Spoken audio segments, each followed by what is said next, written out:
Tsaka sa mga gaming laptop na mabibili nyo rito mga paps, masasabi ko sa inyo talaga namang worth it at sulit sa mga pera na ipambibili nyo. Parang bago pa. Tingnan nyo naman yung cable Yung nyo. mga unit natin dito is slightly used lang talaga. Yes. Tsaka sa mga unit natin mga kapangs, money back guarantee tayo once na may mapatunayan kayong repair history. So ito palang LOQ nyo mga pangs, Lenovo LOQ niya is naka-under warranty pa. Isipin nyo, slight use lang pala talaga yung mga ganito. Yes. So kumbaga kung bibili nyo ito mga pangs, is talaga namang okay pa rin talaga, no? Saka sobrang case para kala mo hindi ginamit nung nagbenta, no? Yes. Tsaka hindi pa nabubuksan yan, syempre. Intact pa yung sealed niya mga kapangs.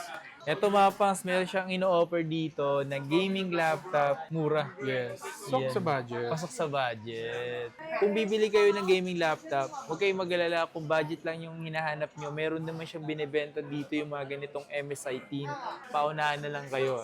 Best seller. Yes. Ang pinakamaraming naghanap mo. Sikat na sikat to sa masa mga kapangs. Ito si Top. Syempre sa presyo na yun kapangs. Negotiable pa yun. Hanggang sa kaya nating tawaran, tatawaran natin yan. Yes, alam nyo naman, ang panghingi ng tawad is nasa maayos na pakikiusap. Fully loaded na talaga yun sa specs ha. Isipin mo, yung RAM, 32 GB RAM. Tapos merong 2 TB na SSD.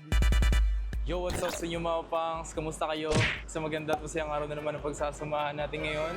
Panibagong araw, panibagong video. Today is, pupunta tayo ngayon sa MJ Laptop. June na. May mga nagre-request kasi ng about sa laptop. So, yung laptop na gagawin natin ngayon. So, panoorin niyo itong video na to kung ano yung mga posible kong gagawin. Pero feeling ko yung gagawin ko ngayon is yung palaging request ng nasa comment. Samahan niyo ako ngayon. So, punta tayo ngayon. Sobrang dali lang mga pangs puntahan. Tuturo ko sa inyo ha. Ito nakita niyo, nandito tayo ngayon. Nakita niyo yan, video. Tapos is Park Sports, di ba? Dito lang tayo. Umakit lang tayo. Tapos, doon lang yun. Ayun yung shop bill, oh. Ayan, alam mo yung ganyan. Zoom ko Ayan punta tayo doon. Yung ilan kasi nahihirapan pa rin pumunta doon. Pero napakadali lang naman talaga puntahan. Sobrang dali lang puntahan ng MJ Laptop. So sa MJ Laptop kasi mga pangs, siya yung isa sa mga recommended kong siya pagdating sa mga Windows laptop or gaming laptop, office laptop, ganyan. Talaga namang okay yung mga presyuhan niya. Kahit second hand mga pangs, talagang halos gaganda pa. Yan yung Bridgeway siya po, dyan tayo pupunta. Pumasok na tayo dito sa may Bridgeway. Siyempre, kanan tayo dito. Kakanan kayo dyan, bro. Yan, pagkakita nyo yan, ito na yung mismong shop ng mga laptop. Ito yung mga tiyanggian ng mga phone. Dito lang tayo, guys. Pasok kayo dito, dire-diretso. Dire-diretso lang. Then, hanapin nyo lang yung MJ Laptop. There we go. So, ano siya? Ano to? LT11. Pero message lang sila sa FB page. MJ Laptop. Ito yung FB page nila. Ito yung mga budget nila dito. Okay. So, ito yung mga gaming laptop na papakita natin sa inyo mga pangs. So, there we go. LOQ. Lenovo. Ang mga malakasang gaming natin yan mga bossing. Ayan si Boss MJ dito sa MJ Laptop, man. So, bisitahin nyo lang sila dito mga pangs. Yung Facebook page niya, yan din po mismo. Yan, search nyo lang dyan. Then, lalagay ko na sa comment or sa description. Then, yung kanyang stall number is LP11. Hindi lang nakaayos, pero LP11 yan. LP11 pala. Okay, so nagbabalik tayo dito sa MJ Laptop mga pangs kung saan. Ito na, magpapakita tayo ng mga gaming laptop. Sa mga interesado nga pala sa papakita namin sa inyo dito, ito kasi yung mga to is madalas hinahanap at hinahanap talaga. Aray ko. Ito mga pangs, magpapakita tayo ngayon ng mga sulit na gaming natin. Yes. Matataas yung specs, tapos sulit sa presyo. Oo, napansin ko rito, meron sila mga 24 GB RAM, 32 GB RAM. Alam niyo naman, ang RAM ngayon, ang mahal. 32 GB Kaya RAM, may nakita. 512, 2 terabyte SSD. Yun nga, balagbag eh. Tataas, di ba? Ang pinakamalit niya lang ng gig dito is 8 GB. Yun yung pinaka-standard. 8 GB. Stock kasi yun mga kapangs, hindi Yes. pa nabubuksan. Tsaka sa mga gaming laptop na mabibili nyo rito mga pas, masasabi ko sa inyo talaga namang worth it at sulit sa mga pera na ipambibili nyo. Kumbaga kahit second hand siya, mukha siyang hindi second hand. Kasi nga, tingnan nyo naman yung kinis, yung quality, yung good condition, talaga namang okay na okay. So, kaya naman Yes. dito sa MJ Laptop, subukan nyo puntahan, subukan nyo bisitahin, okay? Yes, pwede naman kayo mag-inquire mga bossing. So yun, umpisahan Yun. na natin. Yan ang uunahin natin. Ano ba yan? Yes, unahin natin to. So, eto mga kapangs, eto yung pinakita rin natin last month. Okay. Napakita natin yun mga kapangs ito. Yun. Eto nga pala si Lenovo IdeaPad Gaming 3. Naka i5 11th Gen. Uy, Tapos 8GB RAM, 512, RTX 3050, naka 144Hz. Ito yung specs niya mga kapangs. Ito yung itsura niya. Yan. yan. Ito yung specs niya. Screenshot nyo na lang mga kapangs. Pero grabe oh. Ito tulad nitong kinis pa. Tapos yung keyboard, wala man lang fade. Parang bago pa. Tingnan nyo naman yung keyboard. Yung mga unit natin dito is slightly used lang talaga. Yes. Tsaka sa mga unit natin mga kapangs, money back guarantee tayo once na may mapatunayan kayong repair history. Sa mga repair naman yan mga pangs, ang shop naman kasi, possible na nagsasabi ng totoo na may issue or meron din namang shop na hindi nagsasabi. Yes. Pero dito sa kanya, hanggat maaari, transparent siya sa inyo. Kasi siyempre, pera nyo pa rin yung pinambibili Yes. nyo. Malaki yung bibitawan nilang pera, di ba? Yes. So dito Masakit-sakit din yun. Di mo alam yung kwento ng perang pinag-ipunan nila. 165 Hz pala to? Ay, 165 Hz na yan. Yes. Sa screen niya. Wow. Screen display niya. So sa ganito, boss, magkano mo siya binibenta? Sa ganyan natin mga pangs, binibenta natin yan ng 31,000. 31,000. Yes. Pagdating sa presyo ng ganun mga pangs, hindi naman talaga siya sakto yung presyo niya sa gaming na yon. Pero pag binili mo siya ng brand new, possible na doble pa nga, di Yes, ba? doble talaga yan. Kasi the same time is, tina-target natin at least 50% lang yung value niya once Value. na second hand na. Yes. Siyempre, para at least maramdaman yun ng customer natin. Tama. Yun, ito yun mga kapangs ha. Out na natin si Lenovo Gaming 3. So, sunod naman natin to si LOQ. LOQ. Yes. Damn. Yan yung mga kapangs oh. Sobrang solid yun mga kapangs ha. Sa LOQ kasi parang pag sinabi pag LOQ, parang grabe siya, hindi siya basta-basta Yes, no? yun yung bagong release ng Lenovo. Yes. Mga bagong gaming nila yan mga kapangs. Mapapansin nyo, napakaganda. Mukha siyang Legion. Yes. Ang specs naman nito mga pangs, andito na rin pala yung mga ports niya. Meron din sa gilid yan. Kung gusto nyo makita ito ng mga picture, message lang kayo sa akin. So ang specs pala nito mga pangs is Lenovo LOQ i5 13th Gen. Naka 24GB RAM, 512GB SSD, tapos 1TB SSD, RTX 3050. Loaded yan mga kapang sa upgrade. Loaded talaga siya. Wala ka nang dapat i-upgrade yan. Plus yung 3050 nito is naka 6GB video card na. Wow. Tingnan niyo Diba? naman yung kinis mga pangs, oh. Yung pagkamat niya talaga, no? Ganda, no? Ganda ng pagka... Under warranty pa yan mga kapangs So ito palang LOQ nyo mga pangs, Lenovo LOQ niya is naka-under warranty pa. Isipin nyo, slight use lang pala talaga yung mga ganito. Yes. So kumbaga kung bibili nyo ito mga pangs, is talaga namang okay pa rin talaga, no? Kasi under warranty. Yes, tsaka ang dyan, wala ka nang gagalawin. Gagamitin mo na lang to. Sa ganito, Kinis, boss. Oh, sa ganito, boss, magkano mo siya binibenta? Sa ganyan bossing, binibenta natin yan ng 40,000. 40,000 mga par. Siyempre sa presyo na yun kapangs, negotiable pa yun. Hanggang sa kaya nating tatawaran natin yan. Yes, alam nyo naman, ang panghingi ng tawad is nasa maayos na pakikiusap. Hanggang kaya nating bawasan is babawasan natin yan. Hanggat maaari, gusto mo bawasan natin ng LCD. keyboard. Di ba? In-upgrade na yung mismong RAM niya o 24 gig na talaga? In-upgrade. Ay, sa mga unit pala natin kapangs, yung mga iba dito is upgraded na. Pero don't worry mga kapangs, kahit naman nabuksan yan, ang ginalaw lang naman dyan is mas lalong pinabilis yung laptop like yung si RAM and then si SSD dinagdagan. Yun lang naman ang pinaka-ginagalaw dyan. Pero nating tour yun mga kapangs kasi mas bibilis ang laptop dun. Yun, sunod natin itong mga bestseller natin. Bestseller. Yes, ang pinakamaraming naghahanap oh. Sikat na sikat to sa masa mga kapangs. Ito si Top A15 and mga bossing Kumapang so, ito yung laptop na sikat talagang. Ito parang Kung kahit dito kainan na. yan, pinipilahan yan. Kaya nga eh. Tutusin ito, kahit itago mo to, ito yung hahanapin. Sikat na sikat yan ngayon. Sikat eh. Hindi lang naman dahil sikat siya. Siyempre dahil talaga sa build niya. Yes. Military grade, sobrang tibay ng chassis, yung board, hindi namamatay. Tsaka Wala ka talagang masasabi kita. Tsaka basis sa pansin ko rito, boss, ang gaan niya lang para sa gaming Yes. laptop, di ba? Hindi katulad ng iba, katulad ng Eloquent, medyo mabigat-bigat. Yes, Malaki pero- kasi ang battery. Pero ito tinan nyo naman, oh. Yan nga pala mga kapang si Asus TUF A15, Ryzen 7 naka 16GB RAM na yan, 512GB SSD, 144Hz. Ang video card niyan mga kapang is RTX 2050 2050, 4 gig video card. 4GB video card. Tingnan nyo naman, yung logo nito yung parang sa COD. Yes. Diba? Yung ano nila, intro nila. Intro nila, di ba? Ganito yung itsura ng sakod. Ito yung tinry natin last time sa Tekken. Yung ganitong unit yun. Yes. Ganito pala yun. Same Try natin sa Tekken 8 yan. 8-8, oh. So sa mga ganito, boss, magkano mo siya Sa binibenta? ganyan natin mga bossing, binibenta natin ito ng 37,000. 37, uy. Negotiable pa yan. Naka 16 gig RAM na rin yan. 16 gig RAM. Kasi last time yung binenta natin dito sa vlog, yung ganitong unit, 8 gig is 36. Pero yan, naka 16 gig RAM na, 37 lang. Di ba? Kumbaga, mas napamura ka pala dito kasi nga naka 16 gig RAM na. Sa mga unit naman natin is makinis naman sila. Ito si Asus TUF A15. Ito ang pinaka-loaded nating gaming dito ngayon. Loaded. Yes. Pag sinabing loaded, talagang balagbag yung nilagay. Kumbaga yung specs yan, malakas din. Malakas talaga. Malakas talaga. Tignan mo yung itsura muna mga kapangs. Paitan natin. Ayan. Yan ang itsura niya. RGB backlight na yan mga kapangs. May screen protector yan. Hindi lang natin tinatanggal. Pinagkakabit na kaso ang hirap ikabit eh. Ang specs pala nito mga kapangs is ito natin sa kanila para ma-screenshot nila. Si Asus TUF A15 naka Ryzen 7 7000 series. Naka 32 gig RAM, 512 gig SSD tapos naka 2 terabyte SSD pa yan mga Aray kapangs. ko.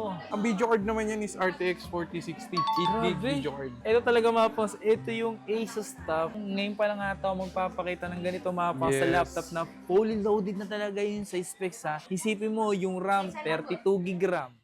Tapos merong 2 terabyte na SSD. Tapos yung video card 4060. Aray ko po.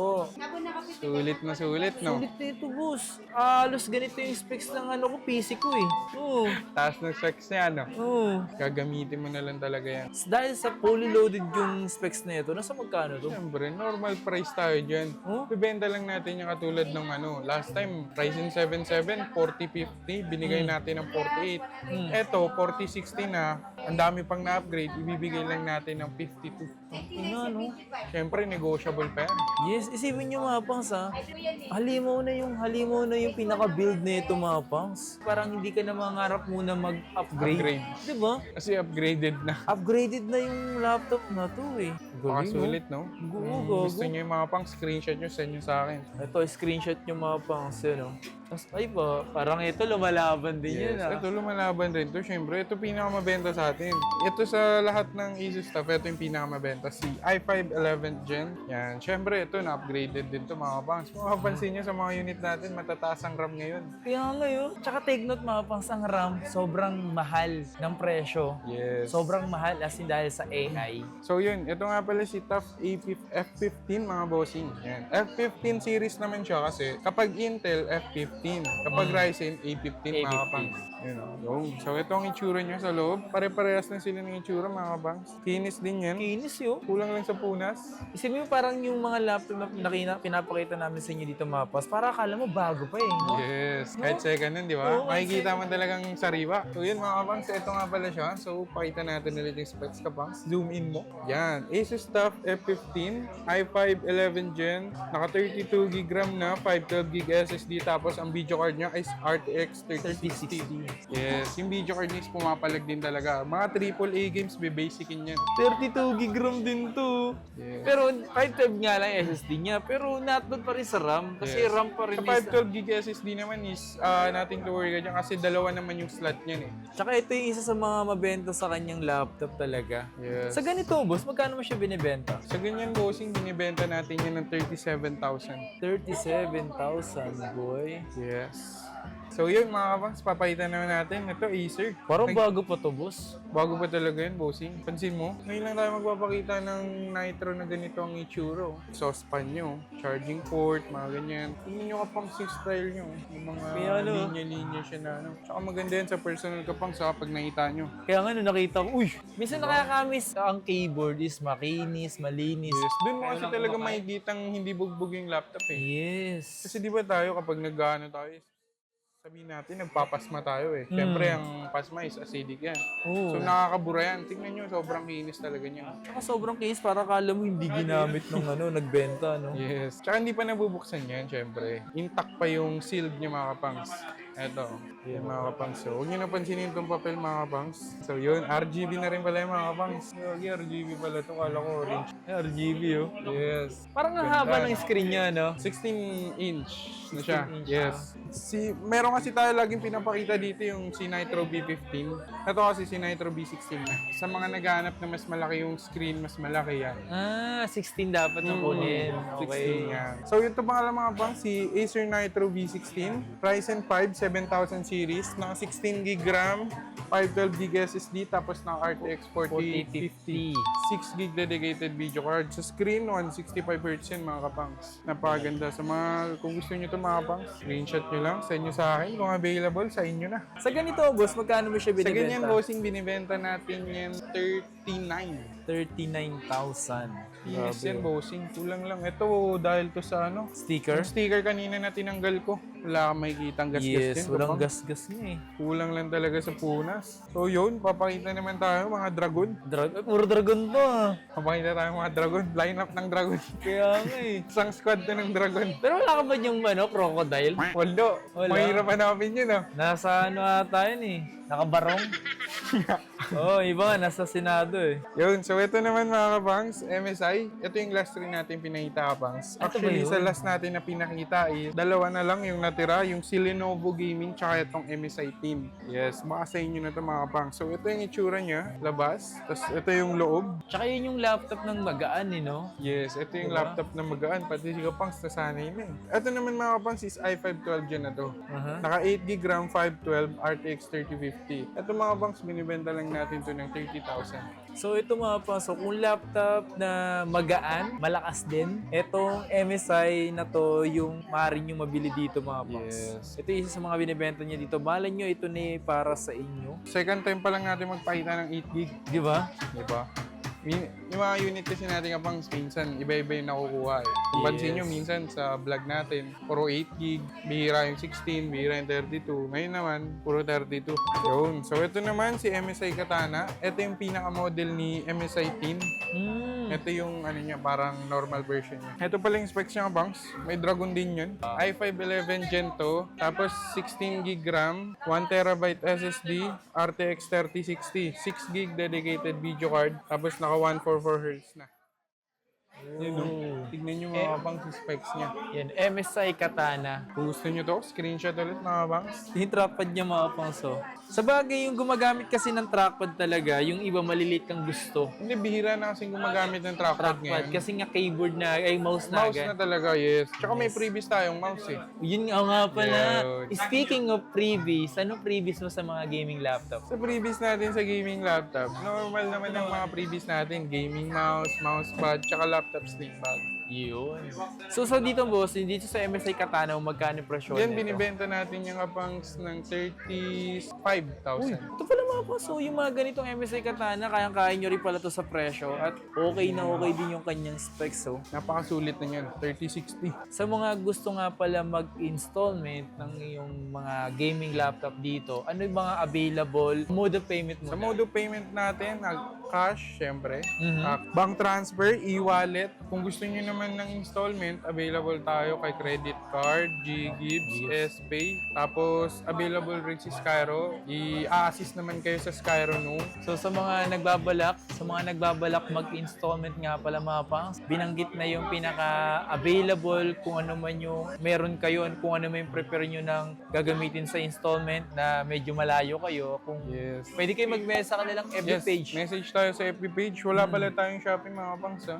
Yes. Doon ko ipapakita sa yung unit, yung presyo, tapos kung ano yung magiging delivering method natin. Sa Yes. delivering method naman natin kapangs, meron tayong COD, COP. Sa COD, pwede tayong rider. Personal rider yung mga kapangs. Tapos kapag malayo naman kayo, LBC. LBC. COP, tsaka COD. Meron kayong down payment? Pinaka-down payment natin, bossing, is yung shipping fee. Shipping fee Yes, na. yung laptop naman is doon nababayaran sa kanila.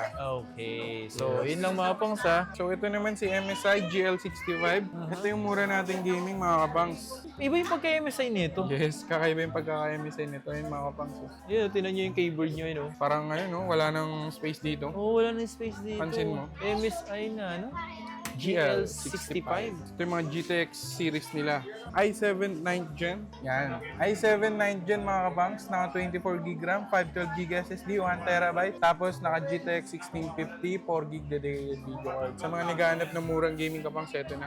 Ito mga pangs, meron siyang ino-offer dito na gaming laptop, mura. Yes. Sok Yan. sa budget. Pasok sa budget. Yes. Pero angas ng ano yung keyboard, you know? Yes. Yung mga keyboard, okay na okay din talaga yan. Oo, ano? Kakaiba siya na MSI. Ngayon ko lang po nakita ang ganito kasi mostly pinapakita namin dito ni Bossing si Tin. Oh, team talaga. Magkano presyo mo nito, boss? Yung sa presyo natin yan is 24,000 lang yan. Negotiable pa yan, ha? Kung bibili kayo ng gaming laptop, huwag kayong mag-alala kung budget lang yung hinahanap nyo. Meron naman siyang binibenta dito yung mga ganitong MSI Tin. Paunahan na lang kayo. Ay, ito ba ano ba to? 2050 lang. Ah, Yes. ay malakas nga pala eh, no? Oh yes. Malakas na yun eh. Pamalakas na yun eh. 7 pa rin talaga eh. Kita nyo, napakaganda ng build yan mga pangs. Iba talaga pag sinabi mo cyborg, parang Yes. ano yun, no? Parang robot eh, no? Parang robot eh, no? So yun, sabihin na natin yung specs sa nila. Ito mga kapangs. i5 12 Gen, naka 16GB RAM DDR5, 512GB SSD. Tapos naka RTX 2050, 144Hz na yun mga kapangs. So si ano, di ba 2050, tinarayan natin siya sa Tekken, di ba? Tekken. Di ba? Tekken 8 pa yun ha. AAA games na yun. Oo, isipin mo, malakas naman siya sa panglaro mapa. MSI Cyborg 15 boss, magkano mo siya binibenta? Presyo natin yun mga boss is 33,000. 33? Yes.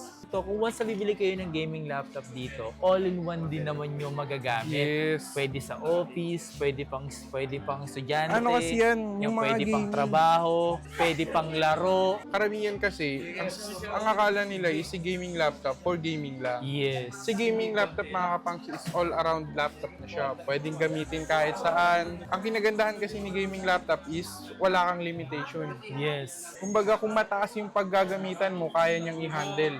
Kung mababa yung paggagamitan mo, kaya niya rin i-handle. Lahat talaga is kaya niyang i-handle pag sabay-sabayin. Yun, kagandahan mga pangsa. Punta lang kayo dito sa shop niya. Bago kayo pumunta dito, message muna kayo or tumawag kayo sa number na nandyan sa screen, nandyan sa description. Bisitahin nyo. So, yan, kita kayo sa mga susunod na video. Please like, comment, and subscribe. Bisita kayo sa MJ Laptop. Yes, kita-kits tayo dito mga bossing. Yes, sir!